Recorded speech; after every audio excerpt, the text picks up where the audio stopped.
తెలుగు సాహిత్యం ఉన్నంత వరకు వేటూరి సుందర రామ్మూర్తి పేరు చిరస్థాయిగా నిలిచిపోతుందని అవనిగడ్డ ఎమ్మెల్యే మండలి బుద్ధప్రసాద్ అన్నారు. కృష్ణా జిల్లా పెదకల్లేపల్లిలో వేటూరి 90వ జయంతి వేడుకలు నిర్వహించారు. వేటూరి సినీయేతర సాహిత్యానికి సంబంధించిన పుస్తకాలను పల్లకిలో ఉంచి ఊరేగించారు. అనంతరం వాటికి శ్రీ దుర్గా నాగేశ్వర స్వామివారి దేవాలయంలో పూజలు చేశారు.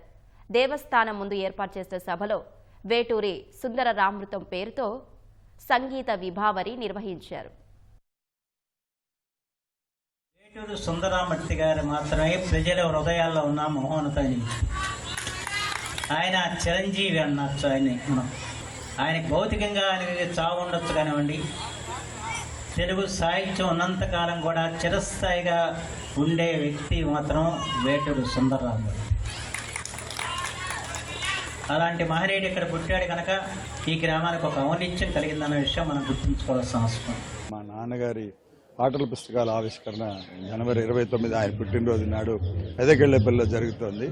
మా ఆప్తమిత్రులు, మా కుటుంబానికి ఆప్తమిత్రులైనటువంటి మండలి బుద్ధప్రసాద్ గారి ఆధ్వర్యంలో అమెరికాలో ఉన్నటువంటి వేటూరి సాహిత్యాభిమాని సమితి వారు నిర్వహిస్తున్నారు. అధ్యక్షత నిర్వహించి ఈ కార్యక్రమాన్ని ముందు నడిపిస్తున్నటువంటి వారు తోటగూరి ప్రసాద్ గారండి. ఇక్కడ నిర్వహించడానికి ఈ కార్యక్రమం ముఖ్య కారణం మా నాన్నగారి జన్మస్థలము పెదకెళ్లేపల్లి గ్రామం.